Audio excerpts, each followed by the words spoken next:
Welcome to Living Your Path. I am Cecile Ferry, a coach and astrologer. I'm here to guide you on how to live and work in alignment with your true self so you can find fulfillment and serenity.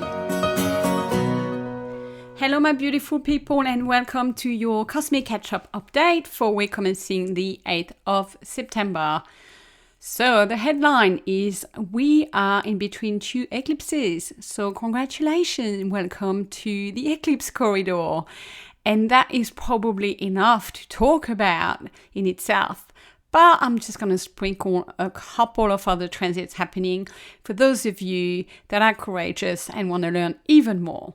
But first of all, we have just gone through the full moon lunar eclipse in Pisces. So it was this morning in Australia, and I wonder how you are doing. Did you feel it? Have you already seen things happening? I've definitely felt it. I felt very tired myself. Some people feel really wired.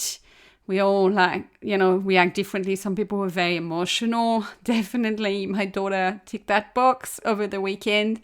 I knew it. So it was powerful. And for those of you that could see in the sky, it was a very impressive full moon. So we are not done. It's not a break. We actually still are feeling the effect of that. And it will lead us to the next eclipse, which is at the end of next week on the 21st of September, which will be a new moon eclipse in the sign of Virgo. So they're like bookends, if you like, but with effects happening for a couple of weeks either side of those. So we're right in the thick of it. And so I would just say for this week and next week, I hate this word, but go with the flow, and actually really mean it this time, is just get through it in a way. Let yourself be carried. Go about your business. Be your best self in terms of, the words that you say and what you focus on.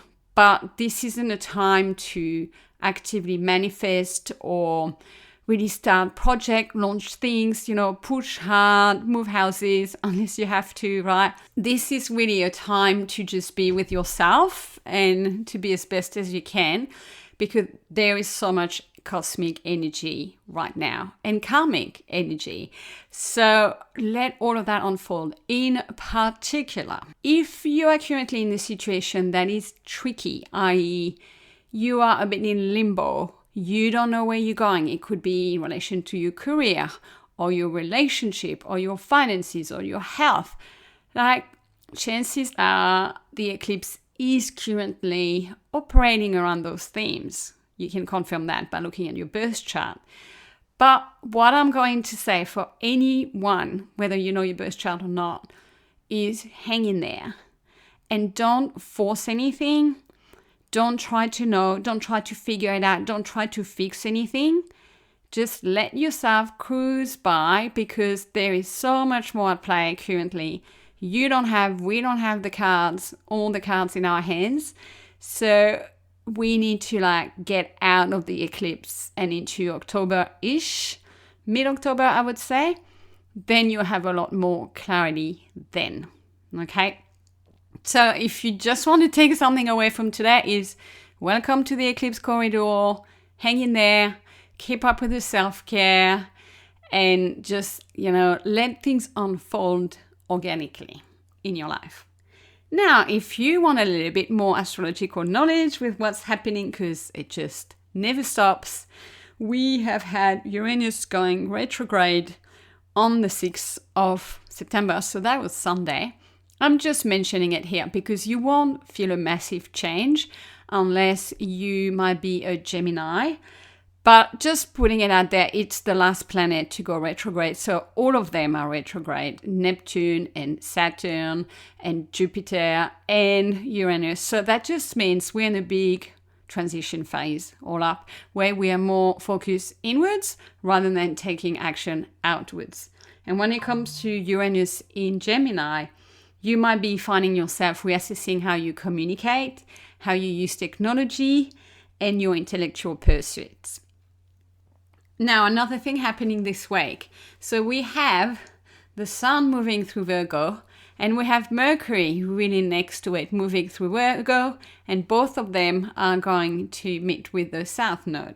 The Sun will form a positive aspect with Jupiter in Cancer on Thursday, and the next day Mercury will form the same aspect with Cancer. Both of those aspects are positive. So just want to put it out there. It's not doom and gloom. It's not like the week of hell. Maybe if you thought I said that with the eclipse. No. But this is really positive, supportive energy. So when the Sun will be sextile Jupiter on Thursday, you are likely to feel enhanced confidence, enhanced energy and vitality. And we like that. And when Jupiter will be harmonizing with Mercury the next day, it's more about communication. So we're going to feel optimism in our communication, in our minds, and we're going to feel even more encouraged in our learning, teaching, or any kind of strategic work that we're doing. So that's nice, okay? Then 2 more I wanted to mention if you're still with me. On Thursday, the Sun will meet with the South Node. The South Node is a karmic point. So whenever a planet hits that point, it is significant. And we are seeing something in our lives, always. What that means is it's going to highlight the old patterns, the old tendencies that are Virgo related that we are ready to shift. In particular, that means we might be seeing where we need to let go of overthinking, overanalyzing, also letting go of perfectionism and self-criticism. So those are all the shadow qualities of Virgo. So the South Node is about releasing what no longer serves us. So pay attention because it's karmic. It's like a message that you would get this week. So look at it, like where are you holding on maybe too tightly or trying to control too much? It could also be linked to your health habit. Some of those habits really not serving you and you need to get back into balance. So listen to that because that theme is likely to then play out when the eclipse comes in the same spot by the end of next week. Okay, so that's really one thing to look out for this week. And then on Saturday, just to end the week on a good note, we have Mercury sitting in the heart of the Sun. So not only they're like merging together, but it's a special placement called Mercury Cazimi. And basically what that means, it's a great day for mental clarity. I love a Mercury Cazimi, especially when we have them during Mercury retrograde, because Mercury retrogrades are always a little fuzzy and a lot of stuff doesn't go to plan. So when you get that, it's a beautiful break and you really see it as a contrast. Mercury is in retrograde right now, but you might notice it if you pay attention. Saturday is a great day for decisions, for insight, for clarity, for breakthrough in communication. Like if you've been a bit stuck on an idea or a plan or a decision, Saturday you may be able to see the light. So that's what I have for you this week. A lot of, additional activity in Virgo. We're feeling a lot of the Virgo energy, but keep in mind that we are all still feeling the impact of the eclipse that we've just been through a couple of hours ago. People are still going to be emotional this week, but also look out for what are you ready to release that is Virgo related, those tendencies later on this week, because that is likely to be a key theme for you for the eclipse. So I'm going to wish you a good, patient, flowy kind of week. Hopefully not too many challenges come at you. And if they do, just take a big, deep breath.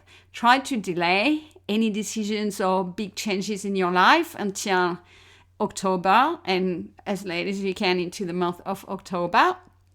And if not, wait for Saturday to have the clarity on what is right for you. So I'm going to love you and leave you all. Have a great week. Take it easy. And I'll be back next week. See you, everyone.